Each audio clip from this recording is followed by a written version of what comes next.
서민들의 체감 물가라고 할 수 있는 생활 물가 지수가 지난달 10년 만에 가장 큰 폭으로 올랐습니다. 대출 규제로 금리까지 치솟으면서 서민들의 부담이 갈수록 커지고 있습니다. 정부의 가계대출 규제 강화로 내 집 마련에 나선 무주택자의 자금 확보에 비상이 걸렸습니다. 현금 부자만 청약 시장을 통해 이득을 본다는 지적이 나오고 있습니다. 여러 금융사에 흩어진 개인의 금융정보를 한데 모아 관리할 수 있게 해주는 마이데이터 사업이 다음 달부터 본격 시행됩니다.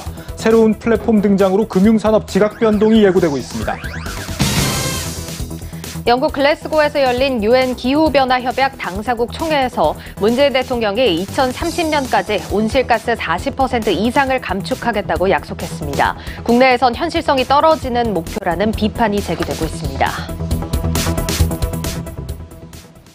여러분 안녕하십니까? 대한민국 대표 경제뉴스 뉴스플러스 시작합니다. 지난달 소비자 물가 상승률이 3%대로 올라섰습니다. 10년 만에 최고 수준입니다. 기름값에 집세와 공공요금까지 모두 치솟은 반면 농산물 가격은 오름세가 둔화된 걸로 나왔는데 하지만 실제 시민들이 체감하는 상황은 달랐습니다. 강미성 기자입니다. 휴가 때마다 부모님 대신 장을 보러 나오는 군인 전종호 씨. 2개월 전 휴가 때와 달리 껑충 뛴 식자재 값에 놀랐다고 말합니다. 2개월 전보다 야채 품목이 많이 오른 것 같아서 사는데 조금 부담스러운 것도 있습니다. 소비자 물가 상승률이 약 10년 만에 3%대를 기록했습니다. 체감 물가를 나타내는 생활물가 지수 역시 4.6%까지 올라섰습니다. 먼저 국제유가 상승으로 휘발유와 경유 등 석유류가 27.3%까지 올라 전체 물가 상승을 끌어올렸습니다. 평소에는 한 달에 한 35에서 40만 썼는데 지금은 거의 한 50여만 원을 비료가로 쓰고 있습니다.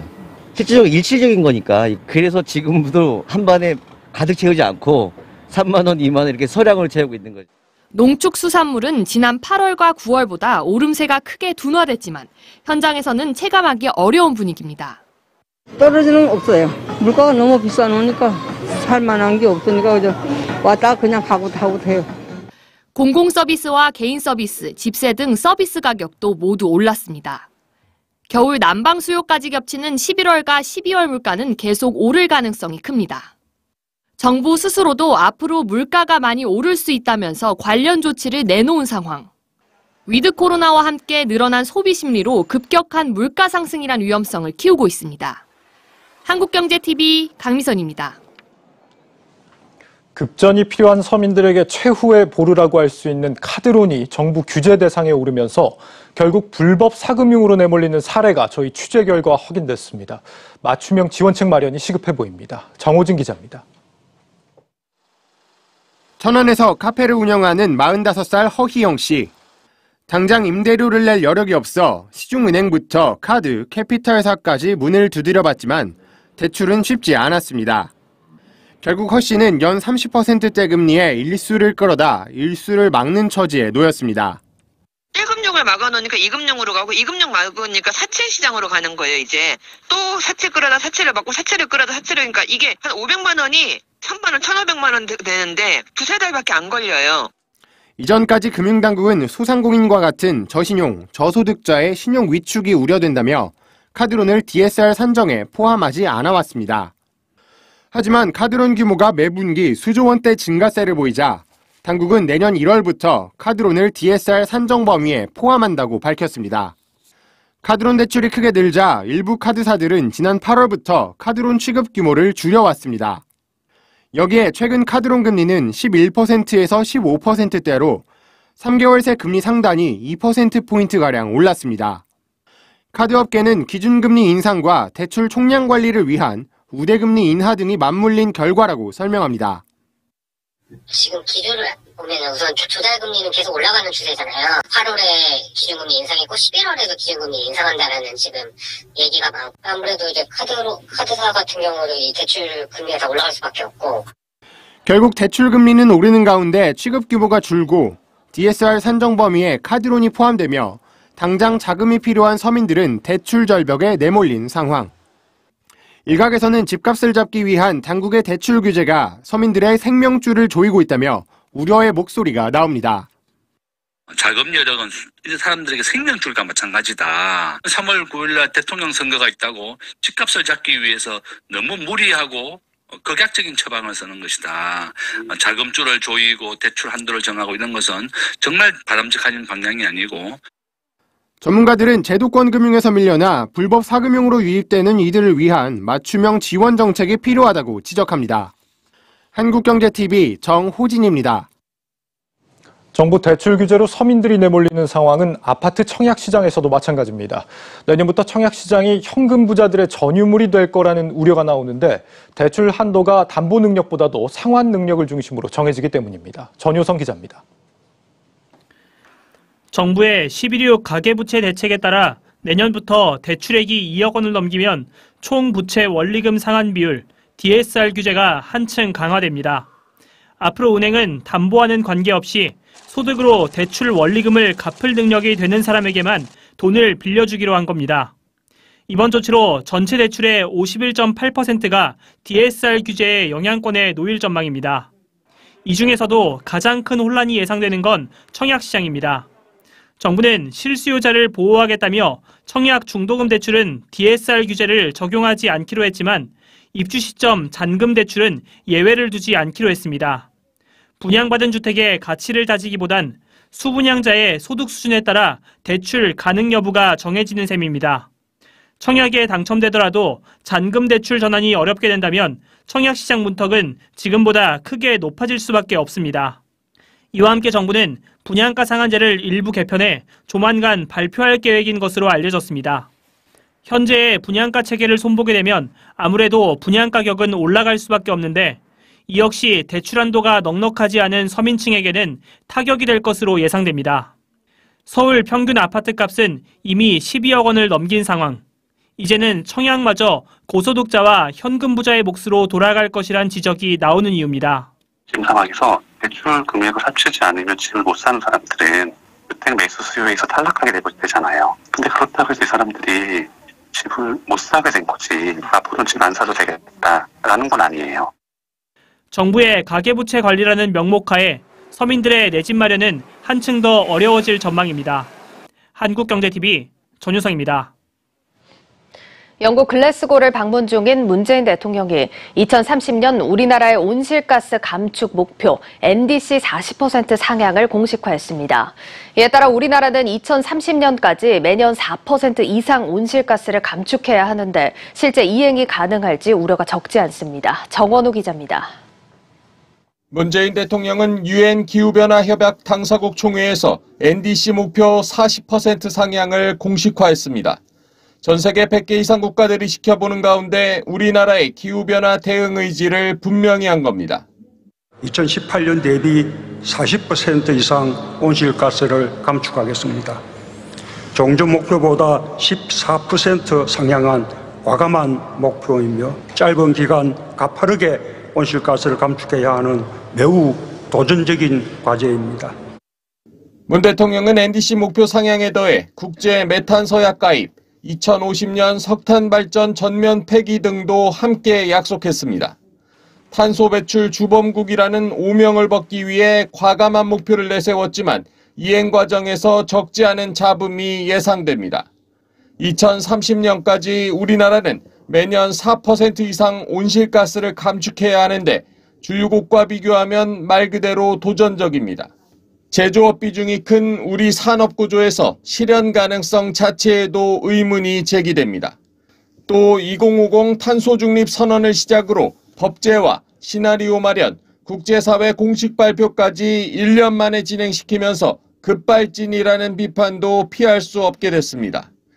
탄소 국경세 등 세계 경제 질서 변화에 따라 저탄소 경제로의 산업구조 재편은 불가피하지만 국내 기업들과의 소통은 물론 실질적인 지원 방안 마련이 시급한 시점입니다.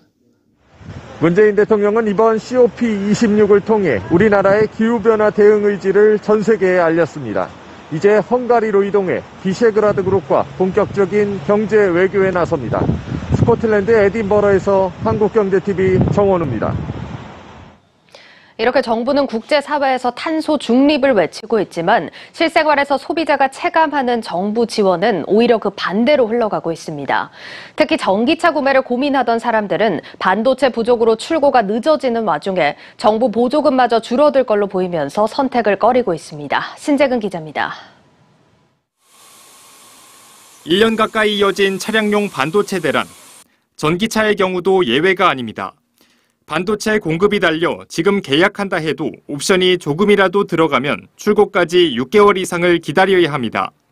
문제는 올해 전기차를 계약한 사람들의 경우 차량 출고가 내년으로 미뤄지면 이들이 받을 수 있는 보조금이 당초 금액보다 줄어들 수 있다는 점입니다. 전기차는 계약 후 석 달 안에 출고되지 않으면 보조금 지원 대상에서 제외되고 만일 차가 내년에 출고되면 다음 해에 보조금을 다시 신청해야 하는데 내년엔 보조금 규모가 줄어들 가능성이 크기 때문입니다. 공통적으로 국비 보조금은 올해 800만 원에서 내년 600만 원으로 줄어들고 각 지자체별로 지급되는 보조금 역시 쪼그라들 것으로 보입니다.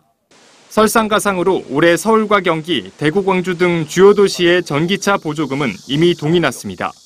상황이 이렇다 보니 계약 취소를 고민하고 있거나 전기차 구매가 망설여진다는 소비자들이 늘고 있습니다. 요즘 진짜 전기차 정말 구매하고 싶은데 차량 출고도 요즘 많이 늦어지고 보조금도 언제 나올지 몰라서 전기차 구매가 좀 아직까지 망설여지네요. 이에 대해 주무부처인 환경부는 석 달 안에 차량 출고가 충분히 가능하다는 입장입니다. 저희가 제조사 본사로 지속적으로 확인을 해요. 3개월 출고 기한 안에 못 나오는 차들이 있냐, 이건 없다라는 대답을 다시 한번 지금 막 받고. 하지만 현장의 목소리는 다릅니다. 차가 계약도 많이 돼 있지만 EV6 같은 경우는 코로나 때문에 좀 반도체 소자 때문에 좀 약간 늦게 나오는 경우도 있고요. 만약에 한다면 한 6월 그 정도 플러스 마이너스 될 수 있겠죠. 이런 옵션 들어가면 좀 지연이 되거든요. 이거는 전국 다 똑같은 납기고요. 차가 언제 출고될지 알 수 없는 기다림이 계속되면서 전기차를 구매하고자 하는 소비자들의 속은 까맣게 타들어가고 있습니다. 한국경제TV 신재근입니다. 한 계좌로 다양한 상품에 투자할 수 있는 개인 종합 자산 관리 계좌 ISA. 이 ISA 가입자가 올해 들어서 폭발적으로 불어난 것으로 나타났습니다. 먼저 수익률이 높고 수익에서 200만 원까지는 세금을 내지 않아도 된다는 점에 더해 가입자가 직접 운용할 수 있는 중개형 상품 도입의 역할이 컸습니다. 문영민 기자입니다. 지난 2016년 도입된 개인 종합 자산 관리 계좌 ISA 투자 금액이 5년 만에 10조 원을 돌파했습니다. 2019년 말 6조 2,777억 원에서 지난해 6조 4천억 원을 기록한 뒤 올해 9월 10조 6,331억 원으로 최근 1년 새 가파르게 증가한 겁니다.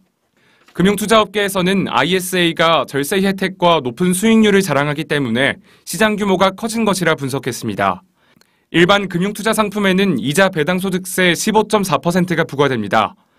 하지만 ISA는 가입기간 발생한 손익을 통산한 뒤 순이익에 대해 200만 원까지 비과세되고 200만 원이 넘어가도 초과 금액에 대해서는 9.9% 분리과세되는 등 세제 혜택이 큰 매력입니다. 또한 높은 수익률 역시 장점으로 꼽힙니다. 올해 9월 말 기준 금융사 23곳의 1임용 ISA 누적 수익률은 30%에 육박했고 메리츠증권 39.7%, 대신증권 38.9%, 키움증권 38% 등 40%에 가까운 수익률을 보인 곳도 있습니다. 업계에서는 전문가에게 맡기는 1임용 외에 가입자가 직접 국내 주식과 ETF 등 투자 상품을 운용할 수 있는 중개형 ISA도 있어 관련 시장이 더욱 확대됐다고 분석했습니다. 여기에 지난 7월 정부가 2023년부터 중개형 ISA에서 발생하는 주식과 주식형 펀드 매매 차익에 비과세를 적용하겠다고 밝히자 가입자 수와 투자 금액은 빠른 속도로 늘었습니다. 오픈하고 나서 9월에 8월 대비 100% 이상 증가를 했고요. 10월에도 8월 대비하면 한 70% 이상 꾸준히 증가를 하고 있는 상황이고, 아무래도 세제 혜택 장점이 있기 때문에 앞으로 계좌 수도 늘 거고 투자 금액도 아마 꽤 많이 늘어날 거로 예상을 하고 있습니다. 실제로 중개형 ISA가 도입된 지난 2월 가입자 수와 투자 금액은 15,000명, 62억 원에 불과했습니다. 하지만 정부의 세법 개정안 발표가 있었던 7월 가입자 수는 80배 증가한 122만 명, 투자 금액은 250배 급증한 1조 5천억 원으로 집계됐고 9월 기준 각각 166만 명, 2조 4천억 원으로 또 늘었습니다. 기존에 ISA 업무를 안 했던 증권사들도 이제 앞다퉈서 지금 출시를 하고 있거든요, 중개용으로. 그래서 지금 현재 13개사가 지금 그 정도 실적을 냈는데 내년이 23년도 임박을 하는 시점이기 때문에 내년도에 훨씬 가입 증가세는 제가 봤을 때 지속될 거라고 보이지고요. 다만 의무 납입 기간인 3년 이내에 해지를 하게 되면 그동안 받은 비과세 혜택을 반환해야 하기 때문에 이에 대한 주의가 필요합니다. 한국경제TV 문형민입니다.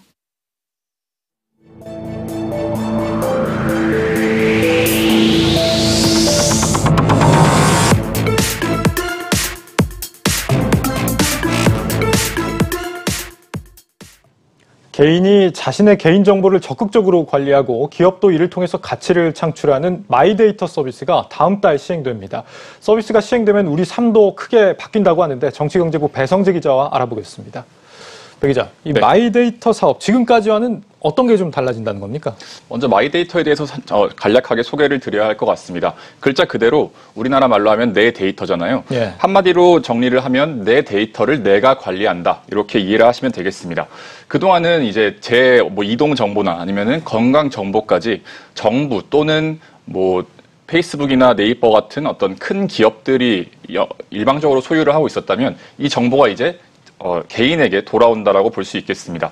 다음 달부터는 이 정보를 스스로 내가 직접 확인해서 마이데이터 사업자에게 넘기면 맞춤 상품이나 서비스를 추천을 받을 수가 있습니다. 이렇게 대규모로 금융 관련 데이터 사업을 하는 것은 세계 최초입니다. 그냥 개인정보가 아니라 금융 관련 개인정보를 말하는 건가 보네요. 그렇습니다. 네. 그러면 다음 달에 우리가 실제로 쓸 수 있을 걸로 실제 눈에 좀 잡힐 만한 그런 서비스 어떤 게 좀 예상이 됩니까? 이해를 쉽게 하시기 위해서 이제 9월에 이 마이데이터 사업 아이디어 공모전이 있었습니다. 이때 수상작을 보시면 이해가 쉬우실 것 같은데요.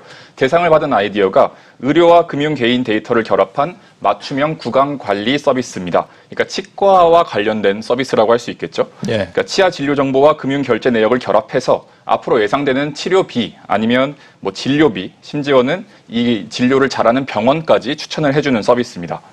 또 이제 새롭게 취재된 사업 중에는 보험료 할인 서비스가 있습니다. 그러니까 자동차사들마다 커넥티드카 서비스가 있잖아요. 내가 운전하는 내역이 커넥티드카 서비스를 통해서 저장이 된다고 볼 수가 있는데 이 데이터를 보험사에 전송을 해서 내가 이렇게 운전을 거칠게 하지 않습니다. 이런 것들을 인증을 할 수 있으면 보험료를 좀 낮게 산정받을 수 있는 그런 효과가 있을 수 있다는 겁니다. 그러니까 내 데이터를 내가 관리한다라는 간단한 개념이지만 이로 인해서 파생되는 어떤 거대한 산업이 감지가 되는 겁니다. 이런 부분은 사실 다른 나라에서도 이미 시행이 된 걸로 알고 있는데 이런 게 앞으로 예상이 가능하다는 거고 실제 당장 보험사들이 지금 준비를 하고 있는 것도 있다면서요? 그렇습니다. 그러니까 아까 제가 초반에 말씀드렸던 금융 관련 대규모로 사업을 하는 건 우리나라가 처음이다라고 볼 수 있겠고 마이데이터 사업에서 가장 속도를 내고 있는 게 계속 말씀드렸다시피 금융입니다.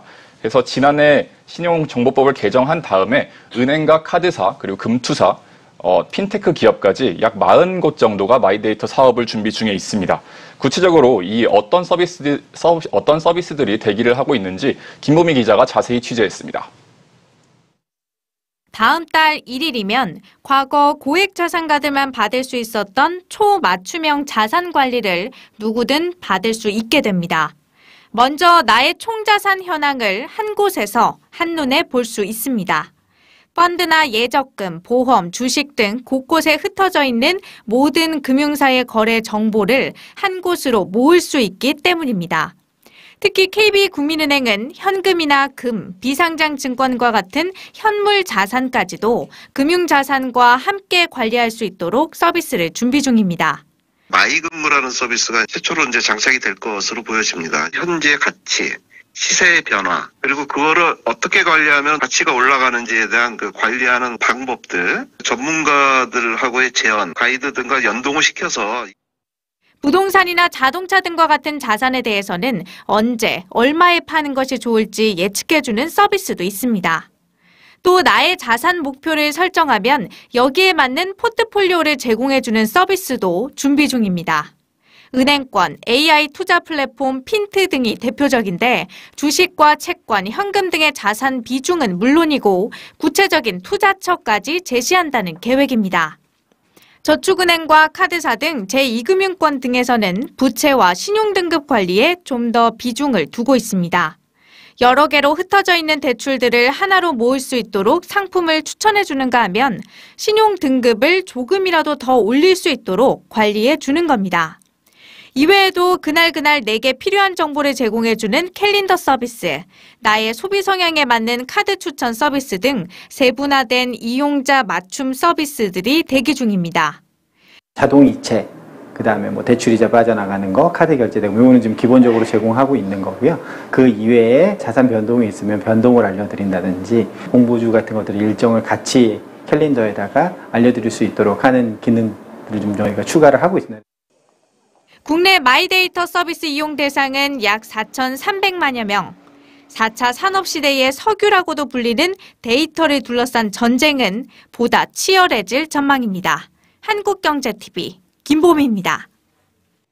기업도 그렇고 소비자도 그렇고 그동안 따로따로였던 분야들이 서로 연결되면서 뭔가 좀 새로운 가치를 만들어낼 수 있겠습니다. 한 달 남았는데 준비가 실제 좀 매끄럽게 잘 되고 있습니까? 뭐 잡음이 나거나 그런 건 없습니까? 이제 앞서 보셨듯이 마이데이터 서비스라는 것 자체가 이종 다른 산업 간의 결합을 전제로 합니다. 그렇다 보니까 이 다른 산업과의 어떤 갈등은 어떻게 보면 필연적이라고 볼 수 있겠는데요. 대표적으로 금융권 마이데이터 서비스 같은 경우에는 이제 은행과 핀테크 사업 간의 핀테크 업체들 간의 갈등이 대표적이라고 할 수 있겠습니다. 그러니까 은행은 정보를 주는 입장이고 핀테크 업체들은 정보를 받는 입장이다 보니까 더 자세히, 뭐 더 자주 이런 것들을 요구하게 되고 그것을 또 거절하면서 갈등이 비화하는 거죠. 그러니까 은행들은 수년간 쌓아온 데이터를 이거 지금 한 판에 더 넘길 판이다 이렇게 주장을 하고 있고. 핀테크 업종들은 정보 제공이 제한적이라면서 이제 힘싸움을 벌이고 있습니다. 더 큰 문제는 이 어떤 정보를 정확하게 제시할 것이냐 이것을 사실 저교 정보라고 하는데 좀 어려운 단어라서 뺐습니다만 이 지금 저교 정보에 대한 문제가 이렇게 계속 비화가 되고 있는 건데 이것에 대해서 저교 정보를 어떻게 적시할 것이냐에 대해서 정부도 구체적인 가이드라인을 지금 발표하지 않고 있는 상황입니다. 그렇기 때문에 앞으로 더 문제가 될 소지가 있습니다. 저교 정보라는 게 왜 중요한 건데요? 그러니까 어떤 음식점을 갔다고 예시를 들어보면 그 음식점이 무엇을 하는 음식점이냐 이런 것을 공개를 할 수 있고 공개를 안 할 수도 있는 겁니다. 그냥 음식점에 갔다라는 정보가 이 사람이 이탈리안 레스토랑에 갔다라는 정보가 될 수 있기 때문에 이것이 두 개가 사실 이제 추천을 하는 입장에서 본다면 이것을 분석해서 추천하는 입장에서 본다면 상당히 다른 가치의 정보가 될 수 있잖아요. 근데 이것을 나는 공개하고 싶지 않아.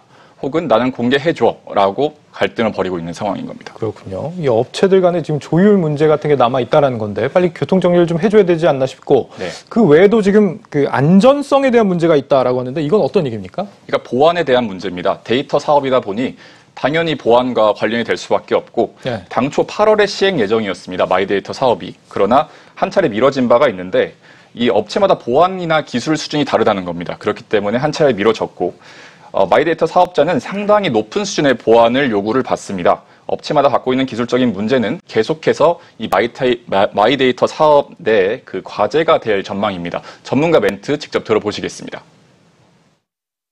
신용정보법에 나오는 여러 가지 데이터와 관련되는 보안 조치 중에서도 마이데이터 사업자에 대해서는 기존 신용정보회사에 비해서도 강화된 개인정보 보안 수준을 요구를 하고 있어요. 데이터들이 집적이 된다. 다양한 데이터들이 이제 하나의 사업자로 집중이 되는 문제이기 때문에 데이터 보호가 사업의 성공에 사실 열쇠가 될 수도 있다.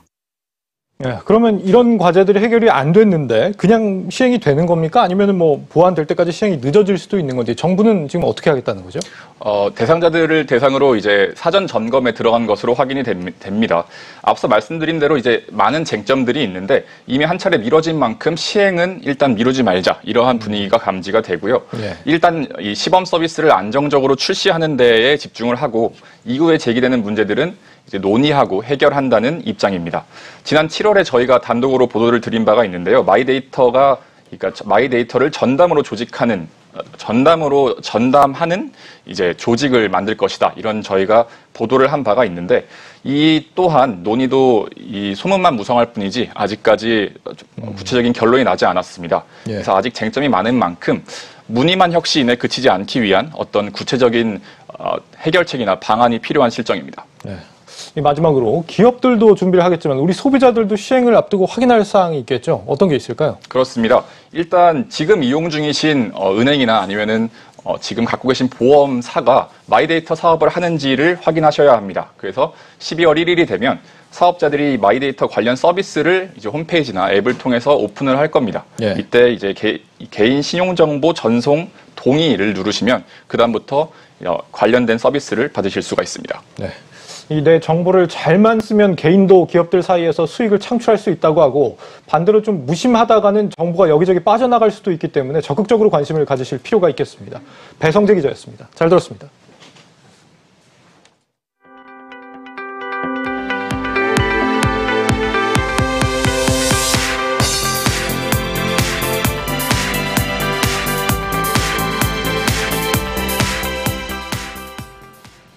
국내 바이오 기업들이 오는 2024년까지 백신 관련 연구와 설비에 총 6조 3천억 원을 투자합니다. 이미 세계 최대의 신약 생산 기지가 됐지만 이를 뛰어넘어 해외 기업과의 격차를 더 벌리겠다는 포석입니다. 정재훈 기자입니다. 현재 글로벌 시장에서 바이오 의약품 위탁 생산 1위는 삼성 바이오로직스입니다. 하지만 전통 강자인 독일 베링거 인겔하임과 스위스 론자도 증설을 선언하면서 바짝 뒤를 쫓고 있습니다. 내년 말 가동 예정인 인천 송도 4공장이 추가되면 삼성 바이오로직스의 생산 능력이 62만 리터가 돼 해외 기업들과 격차가 더 벌어집니다. 삼성 바이오로직스는 압도적인 생산 능력을 확보하기 위해 총 2조 5천억 원을 더 투자해 2024년까지 6공장을 증설할 계획입니다. 현재 19만 리터의 생산 능력을 보유한 셀트리온도 진행 중인 3공장 증설에 이어 1조 5천억 원을 더 투자해 4공장을 세웁니다. 2030년까지 해외 공장 물량을 합쳐 총 60만 리터의 생산 능력을 갖추게 돼 글로벌 업체를 뛰어넘겠다는 구상입니다. SK바이오사이언스 역시 현재 코로나19 백신을 위탁 생산 중인 안동 공장을 증설하고 백신 연구소도 인천 송도에 건립할 계획입니다. 정부는 협력체를 통해 대형 바이오 기업 증설에 발맞춰 원부자재를 생산하는 중견, 중소기업까지 성장시킬 방침입니다. 이 같은 대규모 투자는 우리 기업들이 바이오시밀러에 이어 코로나19 백신까지 위탁 생산을 맡으면서 제품 포트폴리오를 늘릴 수 있다는 자신감을 보여줍니다. 다만 일부 코로나 백신 수혜가 있었던 만큼 팬데믹 이후 공급 과잉으로 수주 공백이 생길 수 있다는 우려도 나오고 있습니다. 업계에서는 유전자 치료제 등 혁신신약 신사업을 적극 발굴해내는 능력이 동반돼야 한다고 분석합니다. 한국경제TV 정재용입니다.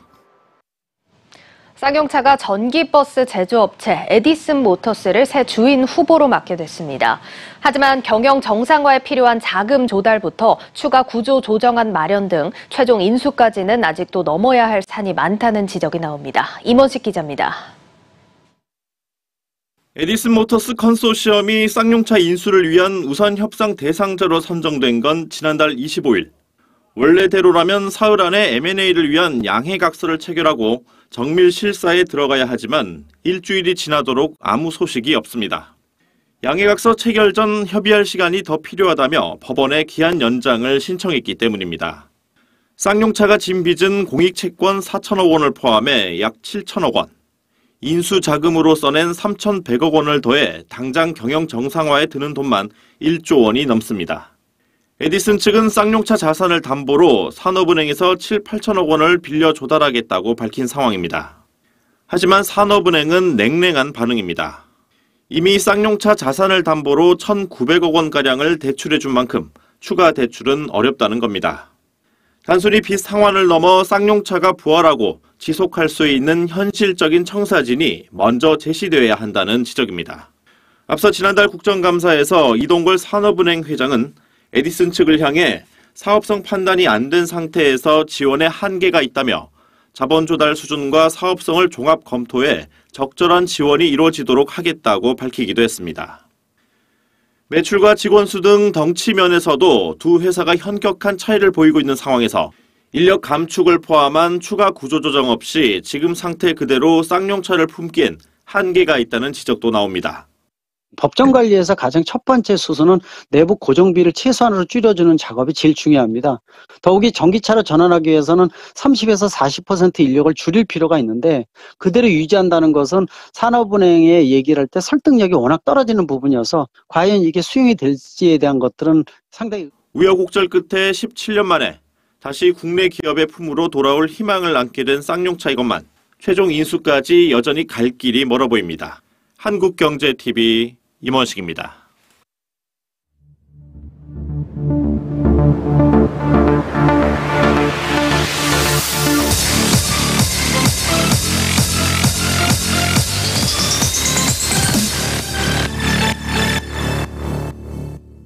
네, 뉴스앤마켓 시간입니다.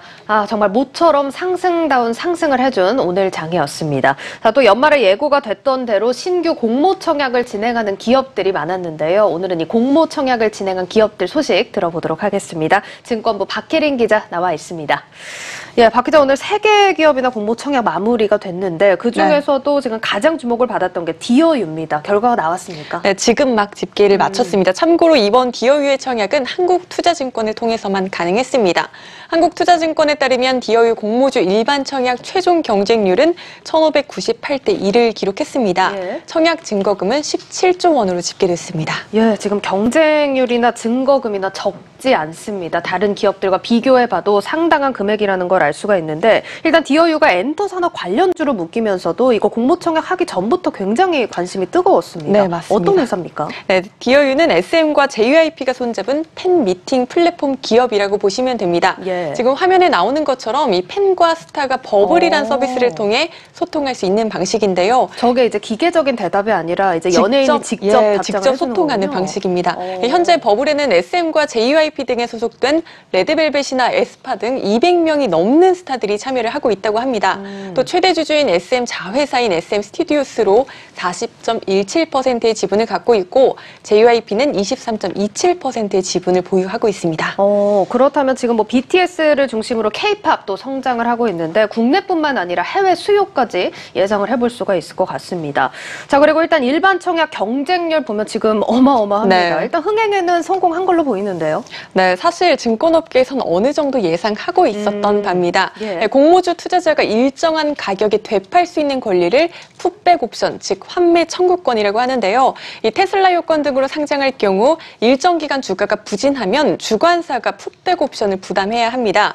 디어유는 테슬라 요건을 활용해 상장했기 때문에 이 환매 청구권을 부여받았습니다. 따라서 이 상장일로부터 3개월까지 주가가 공모가의 90%보다 더 떨어진다면 이 대표 주관사인 한국투자증권에 공모가의 90% 가격의 주식을 되사달라고 요청을 할 수 있습니다. 그러면 투자자 입장에서는 조금 더 안전하게 투자를 할 수 있는 거예요? 네, 맞습니다. 그래서 이제 최근 위드 코로나로 엔터주가 주목을 받고 있는 가운데 이 환매 청구권까지 있다 보니까 지난달 기관 투자자 대상 수요 예측 경쟁률은 2001대 1을 기록하며 역대 코스닥 시장 기업 중 3위에 오르기도 했고요. 공모가는 희망 범위 상단을 초과한 26,000원으로 확정되는 등 투자자들의 관심과 기대를 한 몸에 받았던 바 있습니다. 들어보니까 일단 사업 성장성도 있고 투자 측면에서는 일단 안정성을 확보했다. 이렇게 좀 정리를 해볼 수가 있을 것 같은데 그러면 사실 요즘은 예측을 할 수가 없어서 조심스럽지만 일단 따상에 대한 기대감도 크실 것 같거든요. 이렇게 따상을 하게 된다면 주가 어떻게 될까요? 네, 시초가가 공모가의 2배로 정해지고 상한가까지 직행하는 이른바 따상을 기록하면 디어유의 주가는 약 67,500원을 기록하게 됩니다. 이 가격에 매도하게 된다면 주당 차익은 41,500원이 될 것으로 예상됩니다. 네, 이렇게 행복 회로대로만 흘러가주면 또 좋겠습니다. 자, 그렇다면 증권가 시각도 궁금한 시점인데 일단 긍정적인 얘기들 나올 것 같아요. 지금 네, 들어보면. 맞습니다. 대체로 긍정적으로 보고 있습니다. 앞서 설명드린 환매 청구권이 있으니까 주가의 하단이 일정 부분 제한될 수 있고요. 상장 직후 유통 가능 물량이 적다는 점도 기대 요인입니다. 증권신고서에 따르면 전체 물량의 25.7%만 상장 직후 거래가 가능합니다.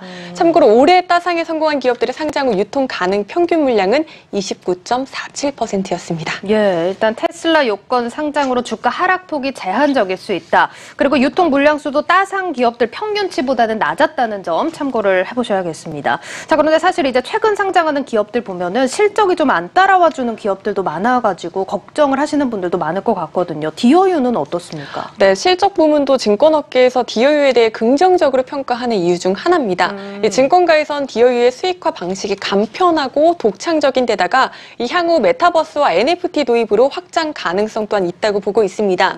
사실 2년 전만 해도 연간 80억 원 규모로 영업 적자를 내던 디어유는 올 상반기에 호실적을 기록을 했는데요. 매출액은 전년 동기 대비 468% 증가한 184억 원을 기록을 했고 영업이익은 흑자 전환해서 66억 원을 달성을 했습니다. 급속 성장이네요. 예, 맞습니다. 흥국증권은 디어유는 해외 아티스트와 스포츠 스타 등 이 시장을 확대할 예정이고 또 마이홈 콘텐츠를 통해 내년 1분기에 신규 도입해서 이 가입자당 평균 매출이 한 단계 상승할 것이라고 전망했습니다. 또 하나투자증권은 디어유는 전 세계 증시에서 처음으로 선보이는 수익 모델로 투자 가치가 높고 향후 성장성이 밝다고 분석하고 있습니다. 예, 지금 메타버스에 NFT까지 엮일 수 있고 전 세계 증시에서 처음 선보이는 모델이라는 점 굉장히 매력적으로 다가오는 포인트입니다. 자, 그러면 디어유 이번 공모 자금 꽤 많은 금액이 모였습니다. 사용 계획이 어떻게 됩니까? 네, 디어유는 이번 공모 자금을 통해 메타버스 등 다양한 기능을 개발하고 또 글로벌 아티스트와 스포츠 스타들을 영입하기 위한 선급금으로 활용할 계획이라고 밝혔습니다. 메타버스 확장은 이미 또 속도를 내고 있는 것 같습니다. 자, 듣다 보니까 이거 공모 청약 전에 좀 다뤄보자고 할 걸 그랬나 싶기도 할 만큼 이제 매력적인데 상장 날이 언제입니까? 이달 10일입니다. 사실 이날을 기다리는 거는 디어유 투자자만이 아닙니다. SM 주주들도 디어유의 흥행을 기대하고 있습니다. 디어유의 성공적인 상장이 모 회사인 SM에게도 덩달아 호재가 될 수 있다는 전망이 나오고 있기 때문입니다. 그렇겠네요. 이런 지분 관계성도 지금 시점에서 잘 살펴보셔야겠습니다. 자, 그러면 SM도 증권가에서 목표 주가 변동이 있지 않을까 싶은데요. 네, 맞습니다. KB증권은 위드 코로나 시기 오프라인 콘서트 재개와 또 디어유의 호실적에 주목을 하며 목표 주가를 85,000원에서 10만 원으로 올려 잡았습니다. 현대차증권도 디어유의 고성장을 감안하면 SM의 밸류에이션 재평가도 정당화될 것이라고 분석했습니다. 예, 일단 SM 목표 주가 95,000원 선에서 10만 원까지 좀 다양하게 제시가 되고 있습니다. 자, 이렇게 디어유 상장, 주식시장뿐만 아니라 전 세계 산업에 미칠 영향력이 또 기대가 되는 시점인데요. 지금 주가 전망도 좀 긍정적으로 나오고 있는 만큼 조심스럽게 기대를 해보셔도 좋지 않을까 싶습니다. 여기까지 듣도록 하겠습니다. 증권부 박혜린 기자와 함께했습니다. 잘 들었습니다. 고맙습니다.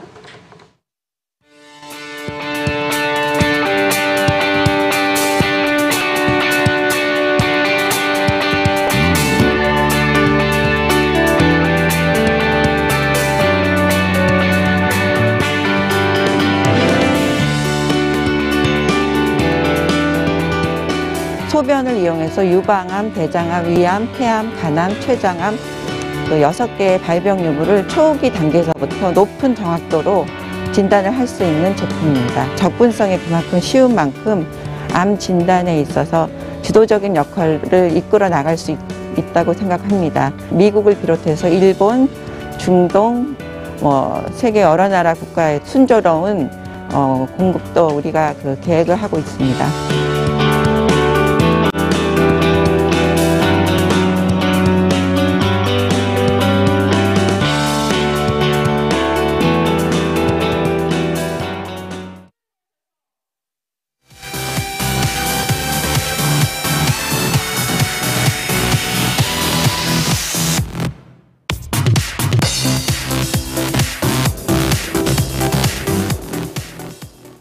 네, 플러스픽 시간입니다. 이주호 기자와 함께하겠습니다. 이 기자. 네. 네, 우리 뉴스플러스가 출발한 지가 이제 1주년 됐다는 거 알고 있습니까? 몰랐습니다. 오늘이 1주년입니다. 와, 축하합니다. 네, 우리 저기 유튜브에서 축하해주신 라임님과 우리 고정 시청자분들 진심으로 감사드립니다. 네, 감사드립니다. 앞으로도 많은 시청 부탁드리겠습니다. 네, 많은 시청 바라겠고 바로 첫 번째 키워드부터 바로 볼까요? 네. 네, 밈코인 다 되는 게 아니야 이렇게 돼 있네요. 네, 밈코인 다 되는 게 아니야 이렇게 좀 읽으셔야 되는데요. 네. 밈코인으로 1년여 만에 5조 원을 번 투자자가 화제인데요. 혹시 이 얘기 아십니까? 오랜만에 좀 꽁트 비슷하게 네. 하네요. 5조 원이요? 네. 거의 뭐 1년 만에 재벌이 됐네요. 네, 그가 누군지 밝혀지지는 않았는데 지갑 주소만 좀 알려졌습니다. 네. 밈코인이 시바이누 코인을 70조 2천억 개를 8,000달러를 주고 매수한 것으로 알려졌습니다. 그러니까 1,000만 10만 원을 들여서 5조 원을 벌었다. 네. 1년 만에. 네. 시바이누 코인이 뭐길래 이렇게 투자를 했고 또 이렇게 뜨게 된 걸까요? 네, 일단 밈코인의 원조하면 원래 일론 머스크 테슬라 CEO가 계속해서 언급했던 도지코인을 꼽을 수가 있는데요. 네. 이 도지코인의 아류라고 할 수 있는 것이 바로 시바이누 코인이라고 볼 수가 있습니다. 시바이누 코인이 지금 도지코인과 함께 나오고 있는데요. 시바이누 코인은 지난달에 사상 최고가를 기록하면서 원조격인 도지코인의 시총을 추월하기도 했는데요. 네. 대부분의 밈코인 투자가 그렇듯이 왜 올랐냐 이렇게 물으시면 사실 뚜렷하게 왜 올랐다 이렇게 원인을 분석하기는 쉽지 않은 상황입니다. 그러니까 왜 뜨는지 알 수도 없는 코인에 투자를 해서 대박이 나는 경우도 있다 이런 얘기인데 네. 이 밈코인이라는 게 왜 있는 겁니까? 네, 일단 밈부터 좀 설명을 해드리도록 하겠습니다. 네. 밈이란 것은 인터넷에서 유행하는 이미지나 영상을 기반으로 했거나 장난으로 만들어진 코인을 밈코인이라고 하는데요. 전문가들은 MZ세대의 문화가 반영됐거나 또 가격이 싼 코인에 대한 수집욕을 자극했다고 분석하고 있습니다. 실제로 최근에는 방탄소년단, 그러니까 BTS 멤버들을 평생 케어할 목적으로 존재하는 아미코인이 싱가포르에 소재되어 있는 것으로 추정되는 코인 거래소 비트겟에 상장되기도 했습니다. 또 비트코인이 가격 횡보세를 보이자 투기성 자금이 알트코인으로 쏠리면서 나타난 현상이라는 설명도 있는데요. 업계 관계자는 비트코인이 지난달 급등으로 인한 피로감으로 알트코인으로 자금이 이동하고 있다면서 이 가운데 밈코인의 상승으로 자금이 추가로 유입되는 일이 반복되고 있다 이렇게 설명하고 있습니다. 그런데 오늘 주제에도 나와 있듯이 이 밈코인이라는 게 다 잘 되는 게 아니다 이런 거죠? 네, 맞습니다. 최근에 논란이 되고 있는데 이건 잘 되지 않은 사례여서 제가 한번 가져와 봤습니다. 네. 넷플릭스 원작 드라마 오징어 게임을 테마로 한 오징어 게임 가상화폐 얘기인데요. 출시하자마자 폭발적인 인기를 끌었던 오징어 게임 토큰이 사기였던 것으로 드러났습니다. 사기였다고요? 네. 이 스퀴드로 명명된 이 암호화폐는 지난달 26일에 12센트로 출시를 했는데 순식간에 2,800달러까지 상승하면서 폭발적인 인기를 끌었습니다. 그런데 오늘 갑작스럽게 0달러로 폭락을 했다는 외신 보도가 이어졌는데요. 개발자들이 러그풀 사기를 저질렀기 때문이다. 이렇게 외신들이 보도하고 러그풀 있습니다. 사기요? 네, 맞습니다. 이게 뭡니까? 이 러그풀이란 것이 양탄자를 잡아당겨서 위에 있는 사람들을 끌어내린다, 넘어뜨린다 이런 뜻이라고 볼 수가 있는데요. 네. 개발자들이 코인을 전부 현금으로 바꾼 뒤 잠적해버리는 방식으로 러그풀 행위 사기를 벌인 것으로 드러났습니다. 사기 행각이 있기 전까지 이 오징어 게임의 토큰은 시가총액이 약 24억 원을 넘었던 상황입니다.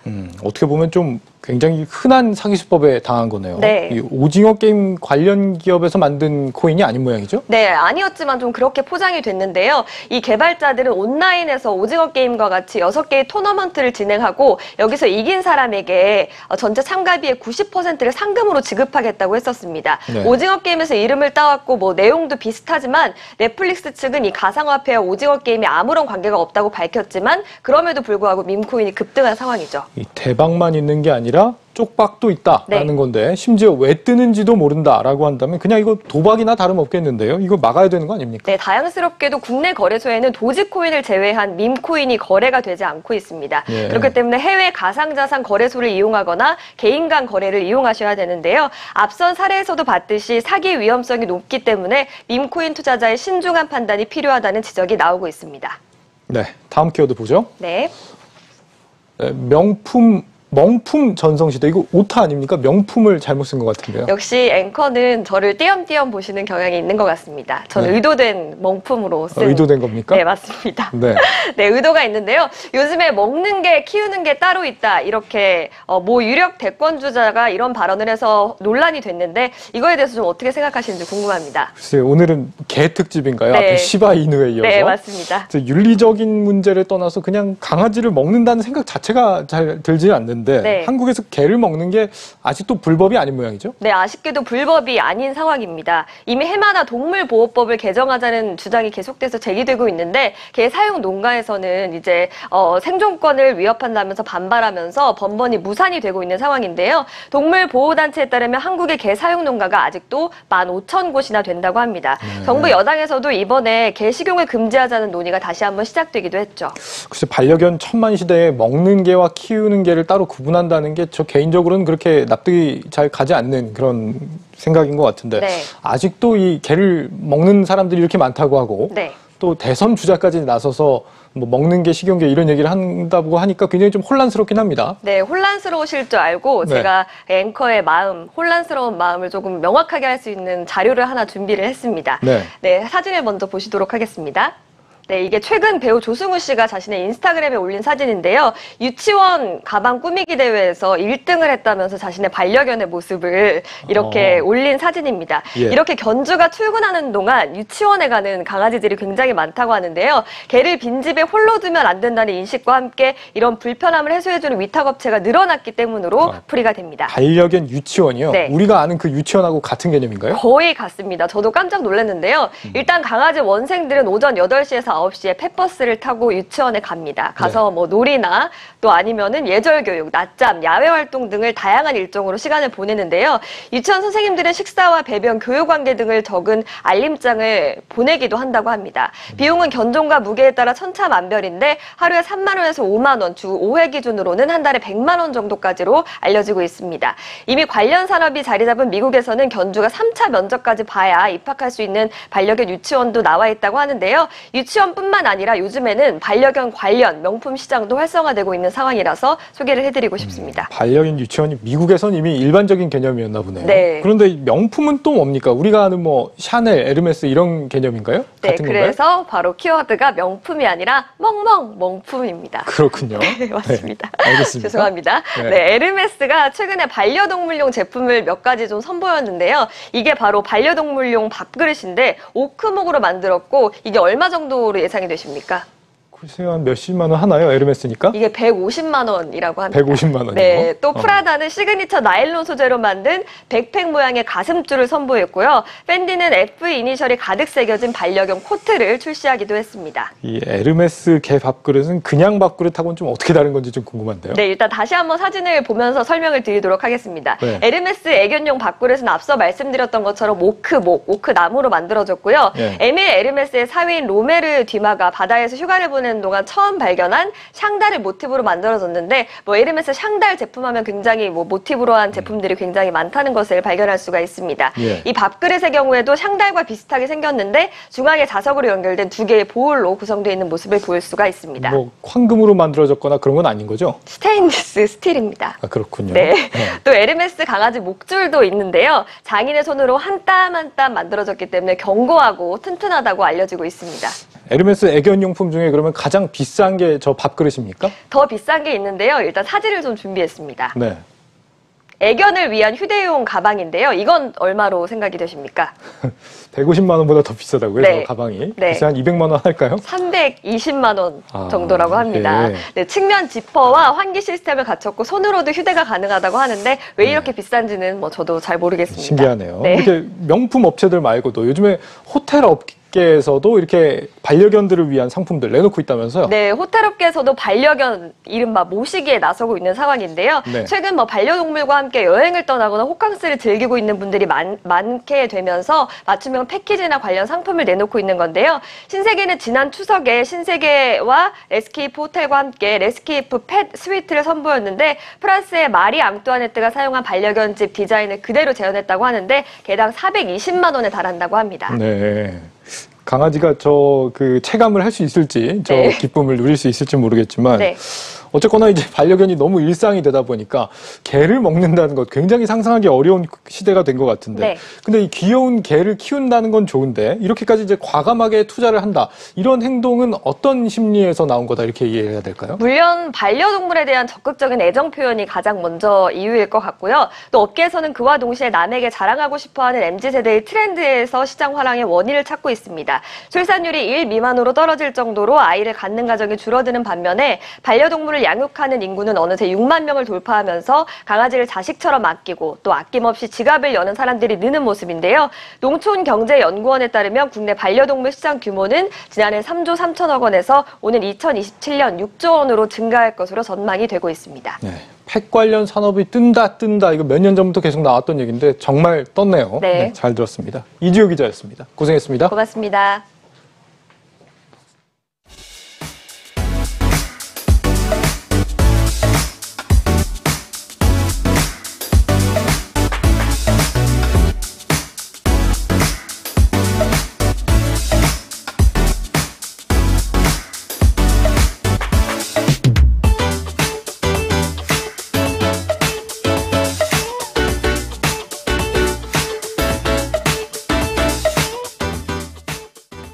뉴스플러스를 마치겠습니다. 여러분 고맙습니다.